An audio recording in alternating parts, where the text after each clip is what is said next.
하나님을 만난 소위 거듭난 성도들의 특징이 있습니다. 그 특징이 무엇이냐 하면은 보이지 않는 하나님이시지만 하나님을 느끼면서 뜨겁게 사랑하는 은혜를 받았다는 것입니다. 그것이 막 표출되는 것이지요. 그것도 그냥 대충은 사랑하는 것이 아니고 성도들의 많은 고백 가운데 하나님은 나의 전부가 되십니다. 그러므로 우리가 그 은혜를 받은 자들, 거듭난 자녀들의 특징은 하나님을 생명 다해 사랑하게 되어집니다. 우리의 고백처럼 하나님이 내 인생의 전부가 되시는 것입니다. 하나님을 이렇게 사랑하게 되면 이제 하나님의 성전인 이 몸된 교회도 우리가 사랑하게 되어집니다. 그리고 믿음의 지체들까지도 주 안에서 온전히 너희는 하나라 하신 것처럼 믿음의 지체들도 우리가 사랑하게 되어집니다. 이전에는 나조차도 내 스스로도 사랑할 수 없는, 그래서 인생에 버거워하던 내 삶이었는데 어느 순간 하나님의 은혜가, 주님의 마음이 부어져서 교회를 위해서, 믿음의 지체들을 위해서 내가 기도하고 있습니다. 그리고 뭔가를 막 하고 싶고 주고 싶고 베풀고 싶고 나눠주고 싶고 하나님 앞에 뭔가를 드리고 싶은 그 마음이 내 속에서 자꾸 일어나게 되어집니다. 그리고 역시 어떻게 하면 주님을 증거할 수 있을까? 막 내 속에서 주님을 전하고 싶어 죽겠는 것입니다. 일상에서 이렇게 하나님이 내게 주시는 마음, 그 마음들이 있습니다. 부탁하기는 오늘도 하나님이 어떤 마음의 부담과 또한 선한 감동을 주실 때 순종해 보시기를 축복합니다. 성경은 누가 말하기를 읽어야 하는 책이 아니고 성경은 무릎을 꿇고 하나님 앞에 나를 굴복하며 순종해야 하는 책이다, 이렇게 말한 것이 기억이 납니다. 우리가 순종할 때 하나님의 역사를 경험하게 되어집니다. 하나님의 말씀 음성에 순종할 때 오늘 내 안에 기쁨이 넘쳐나게 되어집니다. 이상합니다. 나도 내가 왜 이렇게 변했는지 모르겠습니다. 그저 나를 변화시켜 주신 하나님께 감사하게 되어지지요. 지난 화요일 날 이제 제가 피켓 전도를 처음으로 해봤어요. 보통은 이렇게 나눠주면서 권면하는 전단지나 전도지나 물티슈나 마스크를 나눠주면서 길거리에서 이렇게 축구 전도를 주로 했었는데, 그날 제가 이제 화요 전도 가운데 피켓 전도를 한번 해보고 싶은 마음이 들었어요. 보기만 하고 한 번도 안 해봤기 때문에 속에 솔직한 마음으로 제가 어떤 마음이 있었냐면, 피켓 전도는 그냥 가만히 서 있으면 되니까 들고 아주 편한 것이겠구나.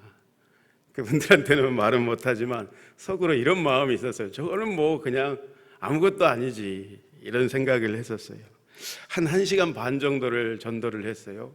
특별히 그날은 라페스타에 나가가지고, 일산의 라페스타가 굉장히 밥집, 술집, 젊은이들이 많이 모이는 거리인데 사람들이 엄청 지나가더라고요. 이제 들고 원색적인 우리의 복음의 문구가 들여져 있는 예수님 다시 오십니다, 십자가에 달리신 예수님 믿으십시오, 천국은 반드시 있습니다, 이런 문구들을 들고 서 있는데, 이제 다들 그냥 서 있는 게 아니라 계속 기도하면서 서 있게 되어지고, 팔 다리가 아프고 막 저리고 다리가 막 발바닥이 아프고 오랫동안 들고 서 있으니까 허리가 아프고 막 그러더라고요. 그래서 그것도 만만한 게 아니구나. 네, 제가 회개했어요. 저분들도 참 대단하시구나. 그러면서 이제 그걸 들고 막 행진을 하는데, 놀라운 일이 하나님이 막 제게 그 하나님의 마음을 막 부어주시는 거예요. 저 잃어버린 지나가는 사람들에 대한, 특별히 라페스타는 더 사람들의 마음이 조금 더 반응이 더디더라고요. 그래서 그 안타까운 마음이 막 제게 부어지니까 이거 막 기도하고 막 가면서 행진을 하는데 그냥 막 울음이 막 나올 것 같은 그 마음이 막 부어지더라고요. 그래서 제가 다 끝나고 이 지체들과 나눴습니다. 제가 이렇게 피켓 전도는 정말 아무것도 아니다. 왜냐하면 말로 잘 전하지 않기 때문에 그렇게 생각했는데, 제가 회개했습니다. 피켓 전도도 정말 귀한 하나님이 사용하시는 그 마음을 주시는 전도구나. 역시 무엇을 깨달았냐면, 눈으로 보는 것과 행하는 것은 다르다. 하나님이 마음을 주시는 것과 겉에서 보는 것과 내가 그것을 순종함으로 행할 때 하나님이 부어주시는 것은 완전히 다르다는 것을 깨달았습니다. 우리가 순종할 때 하나님을 경험하게 되는 것을 잊지 마시기를 축복합니다. 놀라운 하나님의 은혜입니다. 사도 바울도 다메섹 도상에서 이렇게 주님을 만난 이후에 완전히 변화된 삶을 살았지요. 피도 눈물도 없는 그는 매정한 사람이요, 복음의 박해자요, 비방자요, 폭행자였던 그가 주님의 사랑에 완전히 매여가지고 생명을 다해서 복음 전도 사역에, 또한 말씀 사역에 매진했다는 것이 첫째요. 그의 삶에 그가 가는 곳마다 사람들이 구원을 받게 되는 역사, 또 교회가 든든히 세워지며 교회가 하나하나가 막 세워지는 역사, 그 복음의 열매가 사도 바울의 인생을 통해서 열매에 맺혀졌다는 변화된 삶을 반증해주고 있습니다. 사도행전 18장에 보니까 바울은 고린도 교회에 1년 6개월 동안 머물렀다. 그러면서 고린도 교회를 개척했는데 고린도 교회에 하나님께서 복음의 문을 열어주는 그 시즌이 있었다는 것입니다. 복음의 전도도 보면 오늘 이 본문에도 기록되어 있지만 12절에도 복음을 위하여 들어와의 이름에 주 안에서 문이 내게 열렸다 이렇게 하는데, 복음의 전도도 하다 보면 느끼는 것이 하나님이 열어주셔야 한다. 아무리 내가 결단하고 노력하고 전하려고 노력해 하지만은 하나님이 열어주시지 않으면, 하나님이 함께하지 않으면 헛되다는 것을 보게 되어지는데, 고린도 교회가 그렇게 하나님이 바울과 또한 동역자들에게 복음의 문을 열어주심으로 교회가 세워져가는 역사가 있었게 되었습니다. 그럼에도 이 자기 혼자 할 수 없지요. 이 교회 개척이 바울에게도 너무 힘들고 척박한 환경이었던 것입니다. 그래서 하나님께서 누구를 붙여주셨는가? 사도행전 18장에 보면 하나님께서 바울에게 아굴라와 브리스길라 부부를 붙여주셔서 함께 동역하게 했습니다. 또 그걸로 부족하니까 신실한 하나님의 종들인 실라와 디모데를 붙여주셔서 함께 동역하게 하셔서 고린도 교회가 차츰차츰 성장하게 되었다. 사도행전 18장은 기록합니다. 고린도 교회가 세워졌다는 것이 무엇보다도 하나님께서 함께 하셨다고 말씀에는 그렇게 증거합니다. 주께서 환상 가운데 바울이 노곤하고 힘들고 지치고 낙심하고 있을 때에 힘을 주시며 두려워하지 말고 침묵하지 말고 너는 담대히 말하라. 내가 너와 함께하고 있다. 너를 대적할 자가 해칠 자가 없다. 고린도에 구원받을 내 백성이 너무나 많이 있다. 바울이 하나님의 말씀에 붙잡혀서 예수는 그리스도십니다 라고 담대하게 하나님의 그 복음의 생명의 진리의 말씀을 전하면서 고린도 교회를 하나님께서 그를 통해 세워가시는 모습을 우리는 보게 되어집니다. 바울에게 하나님께서 분명한 확신과 사인을 주시면서 고린도 교회를 하나님께서 세워가시는 것입니다. 그러므로 교회는 믿음과 순종하는 사람들 한 사람 한 사람을 통해서 하나님께서 세워가시는 역사가 곧 교회입니다. 우리가 하나님의 일을 하는 가운데 힘들고 낙심하고 몸이 지치고 고비의 순간들이 있습니다. 그럴 때마다 우리는 기도하게 되어집니다. 그리고 아들아 딸아 내가 너와 함께한다. 걱정하지 말고 염려하지 말고 너는 내 일을 하거라. 하나님의 위로하심과 함께하시는 음성을 들을 때에 우리 안에 엄청난 회복과 강건함이 있게 되어지지요. 하나님이 그 음성을 내가 들을 때에 내 힘으로는 할 수 없는다, 할 수 없지만 내게 능력 주신 예수님 안에서 우리가 모든 것을 할 수 있게 되어집니다. 환난과 핍박이 오더라도 아버지 하나님의 사랑과 충만케 하심이 우리에게 모든 것을 이기게 하는 삶의 이 사역의 강력한 원동력이 되는 것입니다. 시편 84편 시편의 기자는 고백합니다. 주께 힘을 얻고 그 마음에 시온에 대로가 있는 자는 복이 있나니. 자막이 혹시 그들이 눈물 골짜기로 지나갈 때에 그곳에 많은 샘이 있을 것이다. 이른비가 복을 채워주나이다. 그들은 힘을 얻고 더 나아가서 시온에서 하나님 앞에 각기 나타내어지는 역사가 있을 것이다. 시편의 기자는 하나님의 은혜에 감동을 받고 노래합니다. 시온은 영적으로 천국, 하나님의 도성, 천국을 상징합니다. 우리가 다니는 물리적인 길에는 우리의 힘과 노력으로, 수고로 길을 만들고 수축할 수 있지만, 영적인 길은 하나님 나라를 이뤄가는 필수 불가결한 요소는 우리가 주님으로부터 힘을 공급받아야 한다라는 것입니다. 우리의 힘과 능력으로는 할 수 없습니다. 그러나 주께서 부어주시는 그 은혜로, 그 힘으로 먼저는 내 마음의 시원, 하나님의 천국이 충만하게 임하게 되어집니다. 하나님의 주권과 통치, 다스리심 하에 우리가 살아가게 되어집니다. 그러면 시온의 대로가 열리게 되어지고 내게 하나님의 꿈, 하나님의 소원, 하나님의 비전이 내게 생기게 되어지죠.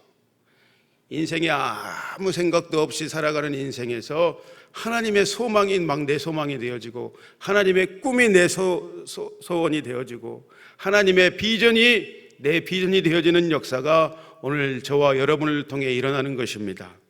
오늘 하나님을 위해 살아가는 그 꿈과 비전의 인생의 여정 속에 말할 수 없는 그러나 눈물 골짜기가 또한 우리에게 예비되어질 때가 있습니다. 그러나 우리가 성령 충만함을 덧입어서 그 은혜로 넉넉히 이기게 하시는 하나님의 역사가 오늘 여러분의 삶의 자리자리마다 함께 하시기를 주의 이름으로 간절히 축복합니다. 바울은 고린도 교회에 분쟁에 있다는 소식을 듣고 영적인 아들 디모데를 급파합니다. 그러나 그 분쟁이 더 악화되었다는 이야기, 그 소식을 듣고 에베소에서 사역을 하다가 이제 안 되겠어서 바울이 직접 빠르게 거기로 가가지고 이 고린도 교회를 방문했습니다. 그래서 직접 사랑으로, 징계로, 권면으로 잘못된 것들을 가르치고 문제를 바로잡았습니다. 그리고 왔는데 아직도 고린도 교회에 여러 문제들이 있다는 것을 듣게 되어집니다. 마음이 너무 속상하고 아픈 것이죠. 특별히 바울의 사도권을 의심하면서 교회 안에 대적하는 자들이 생기게 되었습니다. 그래서 교회가 아주 분란이 일어나고 아직도 소요가 일어났다는 소식을 들었습니다. 그래서 바울이 직접 고린도 교회로 또 가려고 그 마음도 있었지만 그렇지 하지 않고 바울은 인내하면서 눈물의 편지를 쓰고 있습니다. 오늘 본문의 내용이죠. 말씀으로 열과 성을 다해서 성도들을 제자 양육했는데 아직도 성도들의 그 모습 속에는 변화가 없고 하물며 가르치는 나를 대적하는 일을 바울이 경험했습니다. 마음이 너무 아프고 근심에 쌓이게 되었습니다. 그러나 그 근심에 쌓이게 한 그들을 바울은 오늘 본문에는 뭐라고 이야기하고 있습니까? 회개하고 돌이키기를 권면하고 있습니다. 성질 같아서는 정말 바로 찾아가 가지고 내가 어떻게 그 사람을 바로잡고 따지고 싶고 지금 당신 뭐 하는 거냐고 이렇게 할 수 있었지만 바울은 그렇게 하지 않고 회개할 기회를 주어서 그 마음, 절절한 하나님의 마음으로 눈물의 편지를 오늘 쓰고 있습니다. 본문의 7절에서 11절까지의 말씀을 보면 교회 내에 근심이 되는 사람들이 있는데 그들이 만약에 회개하고 돌이켰다면 뭐하라 말씀합니까? 용서하라라고 권면합니다. 우리가 여기서 알 수 있는 것이 있습니다. 용서라는 것은 그냥 무턱대고 덮어두고 용서하는 것이 아니고 그 범죄한 그가 회개하고 돌이켰을 때에 그를 용서한다라는 것입니다. 그것을 전제로 하고 있지요. 문제를 일으키고 죄를 범한 자들이 있을 때에 그 잘못을 누이치고 그가 반성과 사과의 표시를 했다면 사탄이 틈타서 이 교회를 망가뜨리고 분열시키기 전에 얼른 그를 용서하라는 것입니다. 죄는 미워하되 회개한 사람은 용서하고 미워하지 말라. 우리는 용서받은 죄인임을 기억하면서 그렇게 한다면 회개한 죄인이 다시금 교회 공동체 안에 들어와서 하나님의 사람으로 거듭날 기회를 우리가 주는 것을 우리가 잊지 말아야 합니다. 하나님이 그를 변화시켜 줄 기회를 용서를 통해 우리가 그에게 다시 한번 기회를 주는 것입니다. 그 용서가 하나님의 뜻인 줄 믿습니다. 바울은 고린도 교회 성도들이 교회를 위해서 회개한 지체들을 용서하기를 바라며 9절 말씀에 너희가 순종할 것이다, 순종하기를 원한다 부탁합니다. 사실 이들도 우리도 용서가 끊임없이 하나님의 뜻인 줄 아는데 중요한 것이 있는데 계속해서 제가 오늘 말씀드리는 것은 그것을 순종하느냐, 행하느냐, 행하지 않느냐 여기에 달려있다라는 것입니다. 순종이 제사보다 낫다 했습니다. 바울의 순종의 부탁에 고린도 교인들이 그런데 과연 순종했을까요? 안 했을까요? 바울은 고린도후서 7장에 가면 이 눈물의 편지의 내용을 다시금 언급하게 되어지는데 디도를 통해서 고린도 교회의 상황이 매우 호전되고 그 문제들이 해결되고 교회가 안정감을 찾았다는 이야기를 다시 듣게 되어집니다. 그래서 이 모든 이 용서를 했더니 그들이 순종을 했더니 고린도 교회가 하나님의 은혜로 다시 잡혀져 가고 질서 잡아져 가고 바울을 포함한 모든 성도들을 위한 것이구나. 모든 교회 지체들이 그것을 깨닫게 되어집니다. 용서는 주 안에서 더욱 하나 되게 하는 튼튼한 믿음의 견인줄인 줄 믿습니다.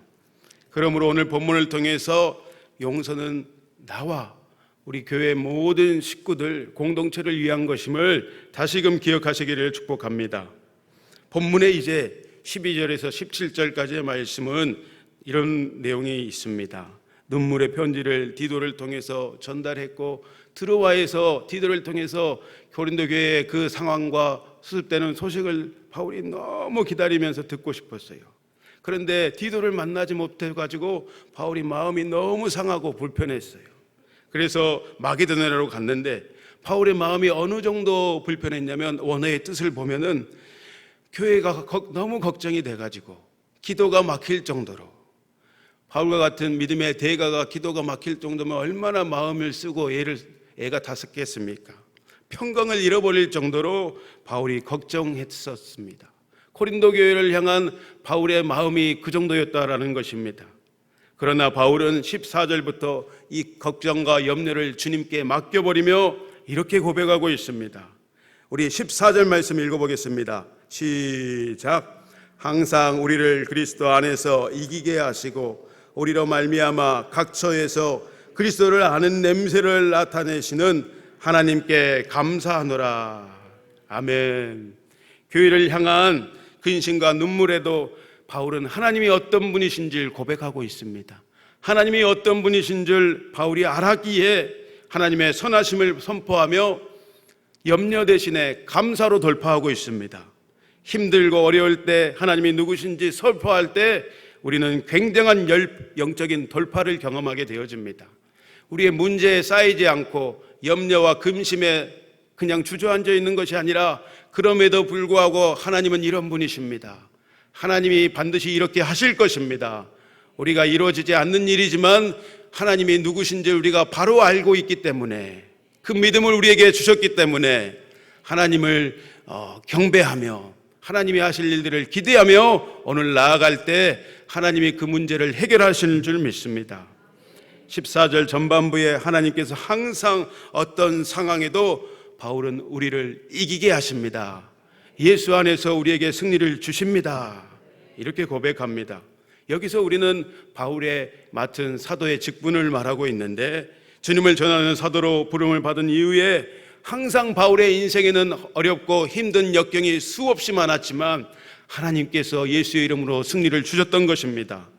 공동 번역 성경을 살펴보니까 우리를 그리스도 안에서 이기게 하시고, 이 표현을 어떻게 표현했냐면 그리스도의 개선 행렬에 언제나 참가시켜 주셨습니다.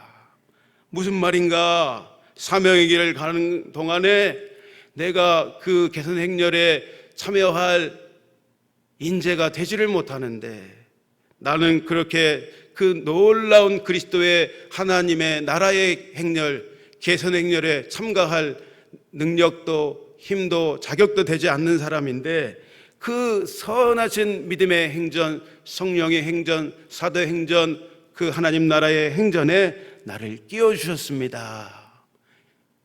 옛날에 우리 표현에 이런 표현이 있었는데, 놀 때 꼽사리로 좀 끼워주라, 이런 표현들을 좀 했었는데, 그래 너 이리 와라 아들아, 바울아, 내가 너를 끼워줄게, 나와 함께하자. 주님이 그 복음의 사명의 길에 바울을 끼워줬던 것입니다. 바울이 다메섹에서 주님을 만나고 영접하게 된 순간부터 모든 복음의 수고를 마치고 로마에서 순교하기까지 하나님 나라를 위한 승리의 개선행전에 바울을 끼워주심은 중단 없이 계속되었던 것입니다. 자격 없는 죄인을 의롭다 하시고 죄인은 우리를 통해서 하나님 나라를 위해 살게 하시고 우리를 영화롭게 하신 분이 하나님의 역사인 것입니다. 바울은 그 복된 생명의 사역에 자신을 끼워주심을 감사하고 있습니다. 상황을 보지 않고 문제를 보지 않고 하나님이 그렇게 하신 것을 노래하며 찬양하고 있습니다. 오늘 우리도 하나님 나라의 일에 자격 없는 나를 의롭다 하시고 끼워주신 은혜에 감사하며 계속해서 하나님의 나라를 위해 전진하시는 여러분 되시기를 주의 이름으로 축복합니다. 이어서 바울이 말하기를 우리 사도의 직분을 받은 우리는 그리스도의 향기라, 그리스도의 향기라 말했습니다. 하나님 앞에 드려지는 번제가 하나님이 흠양할 만한 아름다운 향기로 하늘에 온 그 향기로 퍼지게 되어집니다. 이렇게 하나님 앞에 드려지는 번제는 무엇을 말하는가? 온전한 죽음, 또한 온전한 헌신을 의미하고 있는데, 사도의 직분을 받은 우리, 성도의 직분을 받은 우리도 하나님 앞에서 순전함으로 드려지는 아름다운 향기라는 것입니다. 자신을 삶의 순도의 100%로 바울은 당당히 이야기합니다. 순전함이라는 것은 99%도 아니고 100%인데 나는 부족하고 연약하지만 내 삶을 하나님 앞에 순도 100%로 헌신하며 가고 있는 그 믿음의 길을 가고 있다라고 고백합니다. 하나님이 기뻐하시는 거룩한 산 제물을 드리며 삶의 영성, 삶의 예배, 삶의 아름다운 향기를 올려드렸던 바울입니다. 고린도후서 2장을 묵상하면서 이렇게 결단하게 되어졌어요. 오늘도 나의 삶, 우리의 삶을 통해서 주님의 생명사역에 참여하며 전하는 기뻐 받으실 만한 그리스도의 향기로 살아가자, 그렇게 다짐하게 되었습니다. 오늘 그리스도의 향기로 살아가시는 하루 되시기를 주의 이름으로 축복합니다. 우리 기도하겠습니다. 우리 함께 기도할 때에 말씀대로 사랑하고 용서하며 말씀에 반응하는 삶 살아가게 하여 주옵소서. 성령님 도와주시고 주님의 기쁨으로 나를 충만케 하사 주님의 향기로 살아갈 수 있도록 함께하여 주옵소서. 우리 기도하겠습니다. 주여, 하나님, 오늘도 하루라는 시간을 우리 모두에게 허락하여 주심에 감사합니다. 오늘 우리에게 주님은 누구가 되십니까? 우리의 전부가 되십니다. 나의 삶의 모든 것 되십니다. 오늘도 내게 맡겨주신 사명의 자리, 삶의 자리에서 아버지 하나님 순정하게 하나님의 말씀을 쫓아 반응하며 살아가기를 원합니다. 내 힘으로 할 수 없으니 성령님 도와주십시오. 성령님 충만케 하여 주시사 주님의 기쁨이 내 안에 충만, 주님의 은혜와 사랑이 충만, 하나님의 말씀이 충만하여 하나님 믿음으로 사는 복의 통로로 살아갈 수 있도록 주님 함께하여 주옵소서. 주님의 향기를 온 세상에 내게 맡겨주신 삶의 자리에 바라며 살아갈 수 있도록 은혜 베풀어 주시고 나를 통해 아버지 하나님 영광 받아 주옵소서. 하나님 감사합니다. 오늘도 우리를 주 안에서 이기게 하실 주님은 미쁘시고 신실하십니다. 하나님, 오늘도 우리를 통해 그리스도의 향기를 발하여 주옵소서. 사명의 길을 가는 자들에게 주님의 향기, 복음의 생명을 증거하며 아버지 하나님 그들을 사망에서 생명으로 옮기는 그 귀한 하루의 삶을 우리를 통해서 나타내시고 증거하신 하나님을 찬양합니다. 오늘 새벽을 깨우는 이들이 하나님의 그러한 생명의 향기로 드려질 줄 믿고 감사하며 예수님의 이름으로 기도하였습니다. 주여, 주여, 주여. 하나님, 오늘 우리가 아멘하여 하나님 앞에 화답하며 아버지 하나님 영광을 올려드립니다. 오늘 우리의 결단과 아버지 하나님 고백이 우리의 말로만 그치지 아니하고 믿음의 행함으로 말미암아 온전하여진다 주님 말씀하셨사오니 하나님, 우리의 고백이 삶 속에서 하나님 앞에 순종의 열매로 올려지도록 성령님 오늘도 우리를 도우시고 경책하시고 우리 안에서 단식하여 주시사 충만케 하시사 믿음의 길 생명의 길을 걸어갈 수 있도록 우리의 사방으로 우겨쌈을 당하는 역사가 있을지라도 하나님이 우리에게 대하여 아버지 하나님 우리를 이기게 하시는 그리스도의 그 계신 행렬에 참여하게 하시는 아버지 하나님이 함께 하시는 그 은혜를 덧입었소. 아버지 하나님 오늘도 온전히 이루었다함도 아니요 그리스도 예수께 잡힌 바된 그것을 얻으려고 푯들을 향해 달려나아가는 아버지 하나님 천성을 향해 전진하여 나아가는 우리의 강구의 부르짖음 가운데 동력을 더하여 주시고 우리의 간구에 아버지는 애타는 부르짖음 가운데 하나님의 은혜를 덧입혀 주셔서 넉넉히 이기게 하시고 아버지 하나님 앞에 영광 아버지 하나님 앞에 기쁨 되어지는 하루의 삶 되어지도록 하나님 쉼을 공급하여 주십시오. 위로하여 주십시오. 아들아 딸아 걱정하지 마라 내가 너와 함께한다 주님 말씀하여 주옵소서.